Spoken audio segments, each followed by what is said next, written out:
నాగర్కర్నూల్ జిల్లా పదర మండలం కోడోనిపల్లి గ్రామంలో మూఢనమ్మకం పేరుతో దారుణ ఘటన చోటు చేసుకుంది. 3 నెలల క్రితం హైదరాబాద్లో రోడ్డు ప్రమాదంలో మృతి చెందిన ఆంజనేయులు మృతదేహాన్ని గ్రామ సమీపంలోని వ్యవసాయ పొలాల్లో పూడ్చిపెట్టారు.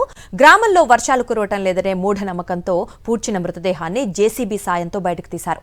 అనంతరం కట్టెలు పేర్చి పెట్రోల్ పోసి మృతదేహాన్ని దహనం చేశారు. ఈ ఘటన స్థానికంగా తీవ్ర కలకలం రేపింది.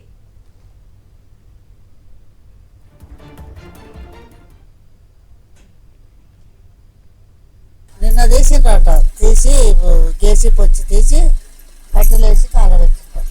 ఎవరు చేయమని చెప్పినట్టు సార్ ఎవరు చేయమని చెప్పిండ్రు. మనకి దేని కొరకు చేసినట్టు వర్షం కొరకు, వర్షం వస్తలేదు అని వాళ్ళకి మొలతాలు గిల్తాలు ఇవన్నీ అట్లే కట్టి బొంద పెట్టిండ్రమన్న బాధకు తెప్పించిండ్రు దాన్ని. అట్లా చేయొద్దు కదమ్మా, ఎప్పుడైనా చేస్తారు అట్లా. వీళ్ళంతా రవాయి చేసారు. ఏం చేసిరు ఇక్కడ? చేసిండ్రు మళ్ళీ కాలేసాడు గట్టి మళ్ళీ అన్న పెట్టి పూటేసాడు. అవన్నీ తీసిరు అందులోకెళ్ళి బట్టలు పోయి ఏమంటే వచ్చాను 10 చేసి తీస్తుంటే ఆ బట్టలు మూట అట్టే వస్తే తీసుకెళ్ళేసాడు.